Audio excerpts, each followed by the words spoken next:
touch on current snow depth here in West Michigan, and there's still a lot on the ground, but we're going to see that wash away as warmer air moves in. But also keep in mind a little bit of the snow that melted today.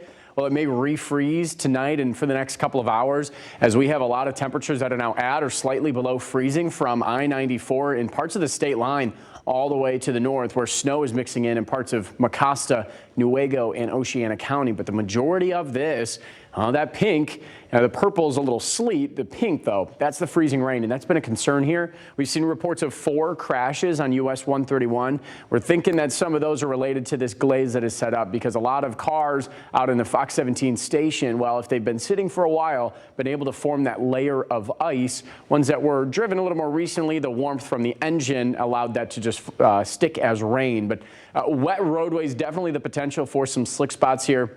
It's registering as freezing rain at the airport, 32 degrees, and the wind out of the east, 10 to 15 miles per hour. But we are 20 degrees warmer at this time than we were 24 hours ago. But we're still dealing with mixed precipitation conditions. This was 131 Hall Street, where one of the first crashes had come in. Notice this shine on the roadways. Again, watch for not only wet pavement, but potential slick spots here as that freezing rain continues. A closer look.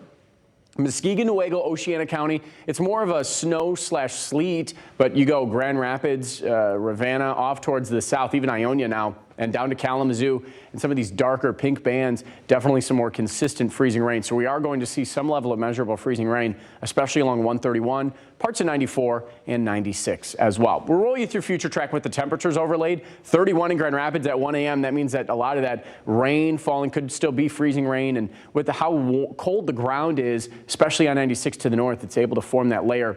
Down near Kalamazoo, temperatures expected to be above freezing in the next couple of hours, and we should see significant improvements in through the morning hours. I think by sunrise, we're going to be in the clear for most of us in terms of new freezing rain. There may still be a few slick spots as that layer of ice that could form will continue to wash away. But for Sunday afternoon, temperatures are going to get back into low 40s, and we'll see some rain as well.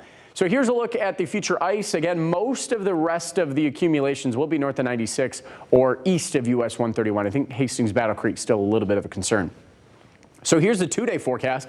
Tomorrow afternoon, we'll have highs in the low 40s. And then for Monday, we're going to have highs near 50 with some light rain once again. Both days will have some measurable rainfall, but with how warm it's going to be, expect a lot of the snow to melt. We should see it all really, I would say, gone by the time we get to midday Monday, maybe Monday night. Little precip Wednesday, but a fairly quiet midweek, as Friday and Saturday we see the chance for a little bit of precipitation here in West Michigan. So here's your 7-day forecast. Temperatures above freezing for 2 days and 2 nights.